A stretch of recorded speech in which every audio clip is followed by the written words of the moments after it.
Idea എന്ന പദം നിത്യജീവിതത്തിൽ പലപ്പോഴും ഉപയോഗിക്കുകയും കേൾക്കുകയും ചെയ്യുന്നവരാണ് നമ്മൾ. ഐഡിയയെക്കുറിച്ച് ഗ്രീക്ക് ചിന്തകനായ പ്ലാറ്റോയുടെ തിയറി അറിയപ്പെടുന്നത് അലഗോറി ഓഫ് കേവ് എന്നാണ്. കാലങ്ങളായി ഗുഹകളിൽ ബന്ധിക്കപ്പെട്ട മനുഷ്യരെ സങ്കല്പിക്കുക. അവർ ഒരിക്കലും പുറംലോകം കണ്ടിട്ടില്ലാത്തവരുമാണ്. അവരുടെ യാഥാർത്ഥ്യ സങ്കല്പം എന്തായിരിക്കും? അവർ ആ ഗുഹയ്ക്കുള്ളിൽ കാലങ്ങളായി കണ്ടുകൊണ്ടിരിക്കുന്നത് എന്താണോ അതുമാത്രമായിരിക്കും അവരുടെ യാഥാർത്ഥ്യം. ഗുഹയ്ക്ക് പുറത്തെ വെളിച്ചം വീണ് ഗുഹയിലെ ഭിത്തിയിൽ വന്നു വീഴുന്ന നിഴലുകൾ മാത്രമായിരിക്കും അവരെ സംബന്ധിച്ച് യാഥാർത്ഥ്യം. ആ നിഴലുകൾക്ക് കാരണമായ ഗുഹയ്ക്ക് പുറത്തെ വസ്തു യാഥാർത്ഥ്യത്തെ അവർ ഒരിക്കലും തിരിച്ചറിയുന്നില്ല. ഇതാണ് അലഗോറി ഓഫ് കേവ് എന്ന് സാമാന്യമായി പറയാം. പലപ്പോഴും നമ്മൾ സിനിമയെ കാണുന്നതും ഇങ്ങനെയാണ്. നിഴലുകളെ മാത്രമാണ് നമ്മൾ ആസ്വദിക്കുന്നത്. എന്നിട്ട് കൈയടിക്കുകയും ചിരിക്കുകയും കരയുകയും ചെയ്യും. ആ നിഴൽ വീഴ്ത്തിയ ജീവിതത്തിൻ്റെ ഉണ്മയെ നമ്മൾ തിരിച്ചറിയുന്നില്ല. ഒരു വ്യക്തിയുടെ ജീവിതത്തിൽ സിനിമ നിർവഹിക്കുന്ന രാഷ്ട്രീയ ഇടപെടലുകൾ നമ്മൾ അധികം ചർച്ച ചെയ്യാറില്ല. സിനിമ എങ്ങനെ എടുക്കാമെന്ന് പഠിക്കുന്നതിനേക്കാൾ പ്രധാനമാണ് ഒരു സിനിമ എങ്ങനെ കാണണമെന്ന് പഠിക്കുന്നത്.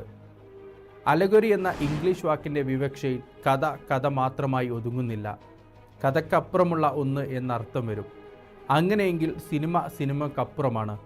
നാം ആസ്വദിക്കുന്ന നിഴലുകൾ മാത്രമല്ല. അത്തരത്തിലുള്ളൊരു സിനിമയാണ് 2009 ഗ്രീക്ക് ചലച്ചിത്രകാരനായ യോർഗോസ് ലാത്തിമോസിൻ്റെ സംവിധാനത്തിൽ പുറത്തിറങ്ങിയ ഡോഗ് ടൂത്ത്. ആ സിനിമയുടെ രാഷ്ട്രീയ വിശകലനമാണ് ഇന്ന് പങ്കുവെക്കുന്നത്. ഫാഷിസം എന്ന വാക്ക് നമുക്ക് സുപരിചിതമാണ്. എന്നാൽ ആ വാക്കിൻ്റെ വിശാലാർത്ഥം അധികമാരും മനസ്സിലാക്കിയിട്ടില്ല എന്നതാണ് സത്യം. ഫാഷിസം എന്ന വാക്കിൻ്റെ വിശകലനമാണ് ഡോഗ് ടൂത്ത് എന്ന സിനിമ. പ്രത്യക്ഷത്തിൽ ഒരു കുടുംബത്തിൻ്റെ കഥയാണ് സിനിമ പറയുന്നത്.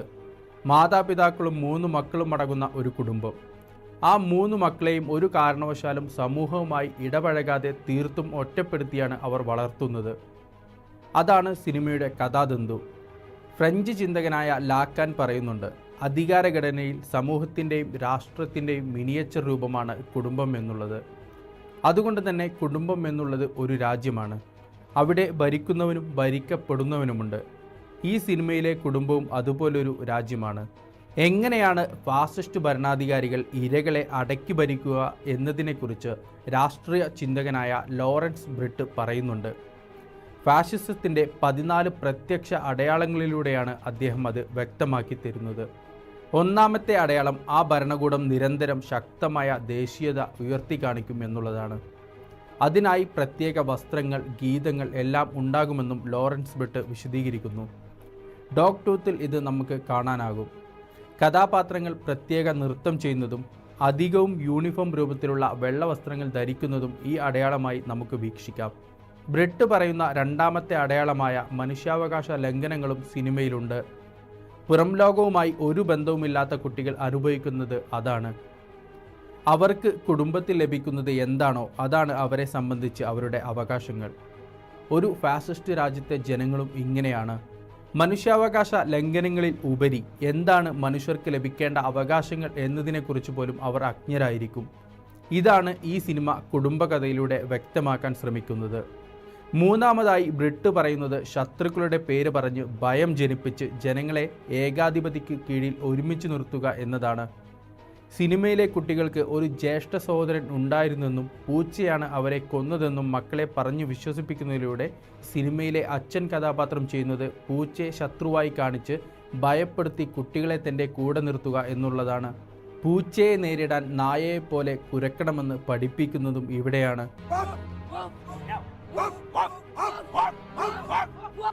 തൻ്റെ ശത്രുവാണെന്ന് വിചാരിച്ച് മകൻ ഒരു പൂച്ചയെ കുറ്റബോധമില്ലാതെ കൊല്ലുന്നതും സിനിമയിൽ നമുക്ക് കാണാൻ കഴിയും.